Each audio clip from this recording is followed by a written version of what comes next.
শুরু করছি গল্প থেকে পাঠ। আজ বিশ্বকবি রবীন্দ্রনাথ ঠাকুরের এক রাত্রি গল্প থেকে পাঠ করে শোনাচ্ছি। সুরবালার সঙ্গে একত্রে পাঠশালায় গিয়াছি এবং বউ বউ খেলিয়াছি। তাহাদের বাড়িতে গেলে সুরবালার মা আমাকে বড় যত্ন করিতেন এবং আমাদের দুইজনকে একত্র করিয়া আপনা আপনি বলা বলি করিতেন।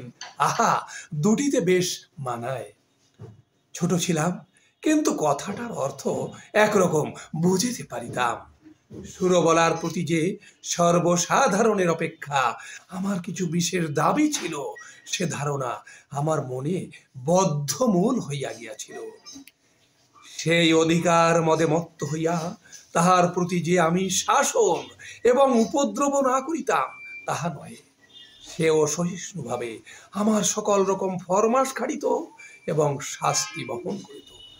পাড়ায় তাহার রূপের প্রশংসা ছিল, কিন্তু বর্বর বালকের চক্ষে সে সৌন্দর্যের কোনো গৌরব ছিল না। আমি কেবল জানিতাম সুরবালা আমারই প্রভুত্ব স্বীকার করিবার জন্য পিতৃগৃহে জন্মগ্রহণ করিয়াছে। এই জন্য সে আমার বিশেষ রূপ অবহেলার পাত্র। আমার পিতা চৌধুরী জমিদারের নায়েব ছিলেন। তার ইচ্ছা ছিল আমার হাতটা পাকিলেই আমাকে জমিদারি সেরেস্তার কাজ শিখাইয়া একটা কোথাও গোমস্তাগিরিতে প্রবৃত্ত করাইয়া দিবেন। কিন্তু আমি মনে মনে তাহাতে নারাজ ছিলাম। আমাদের পাড়ার নীলরতন যেমন কলকাতায় পালাইয়া লেখাপড়া শিখিয়া কালেক্টর সাহেবের নাজির হইয়াছে, আমারও জীবনের লক্ষ্য সেইরূপ অত্যুচ্চ ছিল। কালেক্টরের নাজির না হইতে পারিত, জজ আদালতের হেড ক্লার্ক হইব, ইহা আমি মনে মনে নিশ্চয়ই স্থির করিয়া রাখিয়াছিলাম। সর্বদাই দেখিতাম আমার বাপ উক্ত আদালতজীবীদিগকে অত্যন্ত সম্মান করিতেন। নানা উপলক্ষে মাছটা, তরকারিটা, টাকাটা, সিকেটা লইয়া যে তাহাদের পূজার্চনা করিতে হইত, তাহা শিশুকাল হইতে আমার জানা ছিল। এজন্য আদালতের ছোট কর্মচারী এমনকি পেয়াদাগুলাকে পর্যন্ত হৃদয়ের মধ্যে খুব একটা সম্ভ্রমের আসন দিয়াছিলাম। ইহারা আমাদের বাংলাদেশের পূজ্য দেবতা, ৩৩ কোটির ছোট ছোট নূতন সংস্করণ। বৈষয়িক সিদ্ধিলাভ সম্বন্ধে স্বয়ং সিদ্ধিদাতা গণেশ অপেক্ষা ইহাদের প্রতি লোকের আন্তরিক নির্ভর ঢের বেশি। সুতরাং পূর্বে গণেশের যাহা কিছু পাওনা ছিল, আজকাল ইহারাই তাহা সমস্ত পাইয়া থাকেন। আমিও নীলরতনের দৃষ্টান্তে উৎসাহিত হইয়া এক সময় বিশেষ সুবিধাযোগে কলিকাতায় পালাইয়া গেলাম। প্রথমে গ্রামের একটি আলাপী লোকের বাসায় ছিলাম, তারপরে বাপের কাছ হইতেও কিছু কিছু অধ্যয়নের সাহায্য পাইতে লাগিলাম। লেখাপড়া যথা নিয়মে চলিতে লাগিল। ইহার পর আবার সভা সমিতিতেও যোগ দিলাম। দেশের জন্য হঠাৎ প্রাণ বিসর্জন করা যে আশু আবশ্যক, এ সম্বন্ধে আমার সন্দেহ ছিল না। কিন্তু কি করিয়া উক্ত দুঃসাধ্য কাজ করা যাইতে পারে আমি জানিতাম না, এবং কেহ দৃষ্টান্ত দেখাইত না। কিন্তু তাহা বলিয়া উৎসাহের কোনো ত্রুটি ছিল না। আমরা পাড়াগাঁয়ে ছেলে, কলকাতার ইচড়ে পাকা ছেলের মতো সকল জিনিসকেই পরিহাস করিতে শিখি নাই। সুতরাং আমাদের নিষ্ঠা অত্যন্ত দৃঢ় ছিল।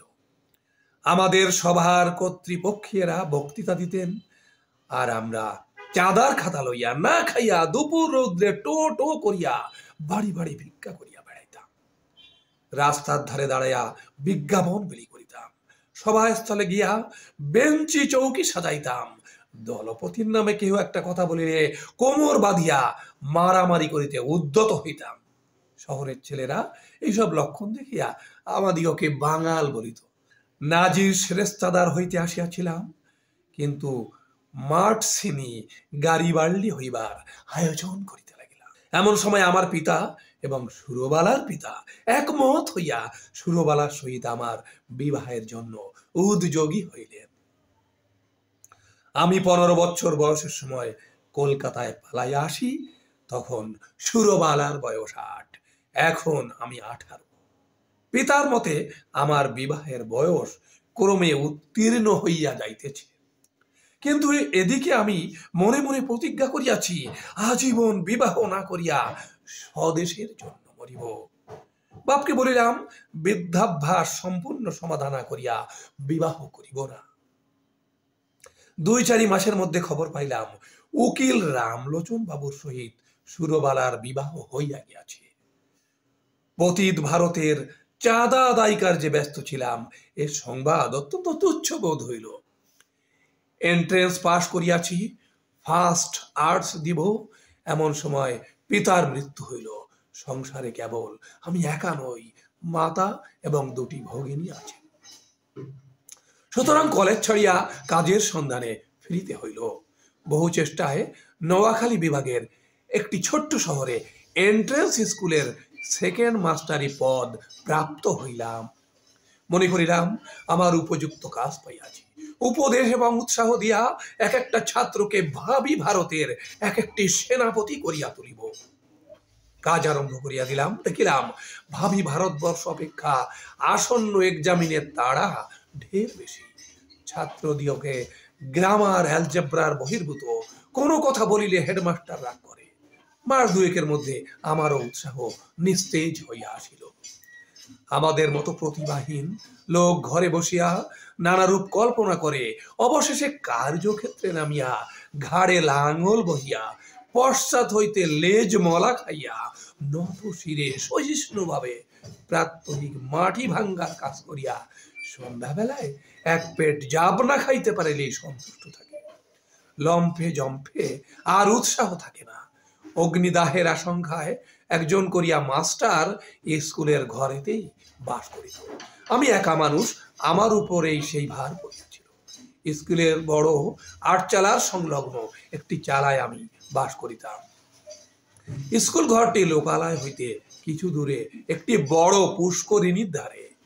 চারিদিকে সুপারি নারিকেল এবং মাদারের গাছ, এবং স্কুল গৃহের প্রায় গায়েই 2টা প্রকাণ্ড বৃদ্ধ নিম গাছ গায়ে গায়ে সংলগ্ন হইয়া ছায়া দান করিতেছে।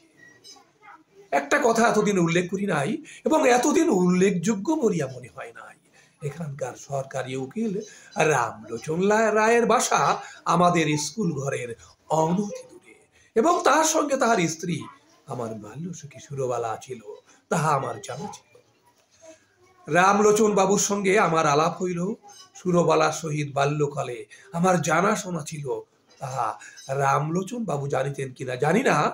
আমিও নূতন পরিচয়ে সে সম্বন্ধে কোনো কথা বলা সঙ্গত বোধ করিলাম না, এবং সুরবালা যে কোনো কালে আমার জীবনের সঙ্গে কোন রূপে জড়িত ছিল সে কথা আমার ভালো করিয়া মনে উদয় হইল না।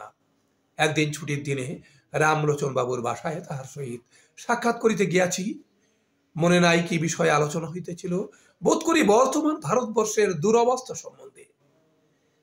তিনি যে সেজন্য বিশেষ চিন্তিত এবং ম্রিয়মান ছিলেন তাহা নয়, কিন্তু বিষয়টা এমন যে তামাক টানিতে টানিতে সম্বন্ধে ঘণ্টাখানেক 1.5 অনর্গল শখের দুঃখ করা যাইতে পারে। এমন সময় পাশের ঘরে অত্যন্ত মৃদু একটা চুড়ির টুংটাং, কাপড়ের একটুখানি খসখস এবং পায়েরও একটুখানি শব্দ শুনিতে পাইলাম। বেশ বুঝিতে পারিলাম জানালার ফাঁক দিয়া কোনো কৌতূহলপূর্ণ নেত্র আমাকে নিরীক্ষণ করিতেছে। তৎক্ষণাৎ 2খানি চোখ আমার মনে পড়িয়া গেল। বিশ্বাস, সরলতা এবং শৈশব প্রীতিতে ঢলঢল 2খানি বড় বড় চোখ, কালো কালো তারা, ঘন কৃষ্ণ পল্লব, স্থির স্নিগ্ধ দৃষ্টি। সহসা হৃৎপিণ্ডকে কে যেন একটা কঠিন মুষ্টির দ্বারা চাপিয়া ধরিল, এবং বেদনায় ভিতরটা টন টন করিয়া উঠিল। বাসায় ফিরিয়া আসিলাম, কিন্তু সেই ব্যথা লাগিয়া রহিল। লিখি পড়ি যাহা করি, কিছুতেই মনের ভার দূর হয় না। মনটা সহসা একটা বৃহৎ বোঝার মতো হইয়া বুকের শিরা ধরিয়া দুলিতে লাগিল। সন্ধ্যাবেলায় একটু স্থির হইয়া ভাবিতে লাগিলাম, এমনটা হইল কেন? মনের মধ্য হইতে উত্তর আসিল, তোমার সে সুরবালা কোথায় গেল? আমি প্রত্যুত্তরে বলিলাম, আমি তো তাহাকে ইচ্ছা করিয়া ছাড়িয়া দিয়াছি। সে কি চিরকাল আমার জন্য বসিয়া থাকিবে? মনের ভিতরে কে বলিল, তখন যাহাকে ইচ্ছা করিলেই পাইতে পারিতে, এখন মাথা খুঁড়িয়া মরিলেও তাহাকে একবার চক্ষে দেখিবার অধিকারটুকুও পাইবে না। সেই শৈশবের সুরবালা তোমার যত কাছেই থাকুক, তার চুরির শব্দ শুনিতে পাও, তার মাথা ঘষার গন্ধ অনুভব করো, কিন্তু মাঝখানে বারবার বরাবর একখানি করিয়া দেয়াল থাকিবে। আমি ভাবিলাম, তা থাক না, সুরবালা আমার কে? উত্তর শুনিলাম, সুরবালা আজ তোমার কেহই নয়, কিন্তু সুরবালা তোমার কি না হইতে পারিত? সে কথা সত্য, সুরবালা আমার কি না হইতে পারিত? আমার সবচেয়ে অন্তরঙ্গ, আমার সবচেয়ে নিকটবর্তী, আমার জীবনের সমস্ত সুখ দুঃখ ভাগিনী হইতে পারিত। সে আজ এত দূর, এত পর, আজ তাহাকে দেখা নিষেধ, তাহার সঙ্গে কথা কওয়া দোষ, তাহার বিষয়ে চিন্তা করা পাপ। আর একটা রামলোচন, কোথাও কিছু নাই, হঠাৎ আসিয়া উপস্থিত, কেবল গোটা দুয়েক মুখস্থ মন্ত্র পড়িয়া সুরবালাকে পৃথিবীর আর সকলের নিকট হইতে এক মুহূর্তে ছো মারিয়া লইয়া গেল।